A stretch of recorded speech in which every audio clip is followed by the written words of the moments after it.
দেবদুলাল চৌধুরী, আমরা যাকে দাদা বলি, যাকে আপনারা দেব চৌধুরী নামে চেনেন, তিনি ইসলাম ধর্ম গ্রহণ করেছেন। দুপুর থেকে আমার কাছে একের পর এক ফোন এসেছে, যেহেতু আমি ফেসবুকে আমার আইডিতে একটা ছবি আপলোড করেছিলাম এবং অন্যান্য মাধ্যম থেকেও ওই খবরটা ছড়িয়ে পড়ে যে জনপ্রিয় ক্রীড়া সাংবাদিক দেব চৌধুরী ইসলাম ধর্ম গ্রহণ করেছে। ঘটনা কতটুকু সত্যি এতক্ষণে হয়তো আপনি জেনে গেছেন। দেশের জাতীয় দৈনিক থেকে শুরু করে অন্যান্য অনেক মিডিয়াতে নিউজ হয়েছে, খবর হয়েছে এবং অনেকেই নিশ্চিত করেছেন দাদা অর্থাৎ দেব চৌধুরী তিনি ইসলাম ধর্ম গ্রহণ করেছেন। আপনারা হয়তো অনেকেই অবাক হয়েছেন, অনেকেই শকড হয়েছেন, অনেকেই খুশি হয়েছেন, তবে আমি একটু অবাক হইনি, কারণ সত্যি বলতে আমি জানতাম আজ হোক কাল হোক দাদা ইসলাম ধর্ম গ্রহণ করবেন। তার পেছনে কতগুলো কারণও আছে। দাদা গত 2 দিন আগে আমাকে ফোন দিয়েছিল অন্য একটা কারণে, তারপরে ফোন রাখার পরে তিনি আমাকে হোয়াটসঅ্যাপে একটা মেসেজ দেন। মেসেজে তিনি বলেন যে আপনাকে একটা ঘটনা বলবো বা একটা খবর আপনি জানবেন কিছুদিনের মধ্যে, যে খবরটা শুনলে আপনি খুশি হবেন, কিন্তু আমি আপনাকে খবরটা বলছি না। তখন আমি রিপ্লাই করেছিলাম, দাদা আমি জানি আপনি কি বলবেন এবং আলহামদুলিল্লাহ আমি খুবই খুশি। এবং দাদা তার রিয়েক্ট দিয়েছিলেন আর কোনো রিপ্লাই করেননি, কিন্তু আমি বুঝতে পেরেছিলাম এই নিউজটা হয়তো বা 2 দিন 3 দিন 4 দিন বা 1 সপ্তাহ বা 1 মাস পরে আমি হয়তো বা শুনবো। কিন্তু আমি পিয়াল বা উৎস যারা অলরাউন্ডারে কাজ করতাম বা আমাদের আশেপাশে যারা ছিলেন সবাই অনেক আগে থেকেই জানতাম কোনো না কোনো দিন হয়তো দাদা ইসলাম ধর্ম গ্রহণ করবেন। আমি স্পেসিফিক কিছু ঘটনা বলি। যখন রোজার মাস চলতো, অলরাউন্ডার 4 বছর কাজ করেছি তার সাথে, আমি পিয়াল উৎস থেকে শুরু করে সবাই, যখন রোজার মাস চলতো আমরা সবাই একসাথে ইফতার করতাম। আমরা আমাদের ক্যামেরা পার্সন যারা ছিল, ভিডিও এডিটর বা গ্রাফিক্সের লোক যারা ছিল বা অন্য যারা ছিল, সবাই একসাথে ইফতার করতাম।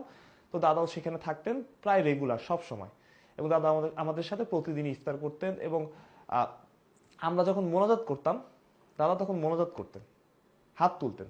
দাদা কি বলতো সেটা তো আমরা জানি না, বাট হাত তুলতেন। এবং রোজার দিনগুলোতে দাদা আমাদের সামনে তো দূরের কথা, অফিসে এসে বেশিরভাগ সময়ই খেতেন না। এবং একদিন জিজ্ঞেস করেছিলাম, আহ, আমি বা পিয়াল বা কেউ একজন, আমার যতটুকু মনে পড়ে, যে দাদা আপনি খাবেন না? দুপুর হয়ে গেছে, তখন 3টা 4টা বেজে গেছে, আমরা তো রোজা, আপনি তো আহ, কিন্তু দাদা তখন বলেছিল যে না, রোজা চলতেছে তো। তো আমরা খুব অবাক হয়েছিলাম। হ্যাঁ, মনে পড়লো আমার কাছে যে পিয়ালি সে কথাটা বলেছিল এবং পিয়াল আমার কাছে এসে কথাটা বললো। এবং আমি বললাম যে তুমি তো জানো দাদা তো এরকমই আসলে সবসময়। এবং আহ, মসজিদ মাদ্রাসায় দান করা থেকে শুরু করে অন্য অনেক ঘটনা আমরা জানতাম। সেই জন্য আমরা আসলে জানতাম যে দাদা কোনো না কোনো দিন ইসলাম ধর্ম গ্রহণ করবে। এবং আলহামদুলিল্লাহ সেই নিউজটা এসে পড়লো এবং যারা ইসলাম ধর্মাবলম্বী আছেন তাদের সবার জন্য স্বস্তির খবর, স্বস্তি না খুশির খবর আসলে। আহ, যে কেউ আসলে ইসলাম ধর্ম গ্রহণ করলে তাদের ভালো লাগে, আর এমন পপুলার কেউ যখন গ্রহণ করে সেটা আসলে আরো ভালো লাগার ব্যাপার। দাদার সাথে আমার অনেক কাছ থেকে দাদাকে দেখেছি এবং অনেক ভালো ঘটনার সুখস্মৃতি আছে। যেমন আমি বলি, আমি আর পিয়াল 2021 বা 22-এ যখন এশিয়া কাপ কভার করতে যাই, অলরাউন্ডার থেকে আমরা দুইজনই গিয়েছিলাম। তো নর্মালি আমাদের অফিস থেকে একটা বাজেট থাকে, তার সেই বাজেট দিয়ে আসলে আমাদের ট্যুরটা কাভার করতে হয়। তো আমরা যখন গেলাম, যাওয়ার আগে দাদা 500 দিরহাম আমাদের দুইজনকে দিয়ে বললো এটা আমার পক্ষ থেকে।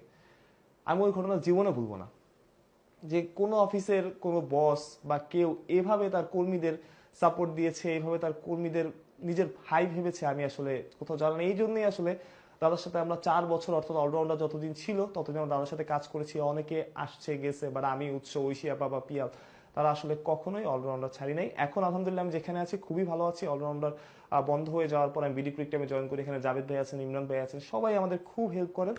এবং তারাও জানেন, আমিও সবসময় বলি যে আহ, দাদা আমার প্রথম বস, পিয়ালো সবসময় স্বীকার করে, উৎস সবসময় বলে। সো এইসব সুখস্মৃতি। এবং দাদা আজকে বলেছেন যে তিনি কারো দ্বারা প্রণোদিত হয়ে ইসলাম ধর্ম গ্রহণ করেন নাই। তার ঘরে আগে থেকেই 3টা বাংলা অনুদিত কোরআন আছে, যে এই কোরআনগুলো তিনি হয়তোবা পড়েছেন, পড়ে তিনি ইসলামে দীক্ষিত হয়েছেন। এবং তাকে স্বাগত জানাতে চাই। আসলে এর থেকে বেশি কিছু বলার নাই। যারা, যেটা বলছিলাম, যারা ইসলাম পালন করে, ইসলাম ধর্মাবলম্বী আছেন, তাদের সবার জন্য স্বস্তির খবর, ভালো খবর, খুশির খবর। এবং আশা করি মহান আল্লাহ তাআলা তাকে ভালো রাখবেন, ইসলামের পথে পরিচালিত করবেন। মানুষ প্রত্যয়, বিডি ক্রিক টাইম।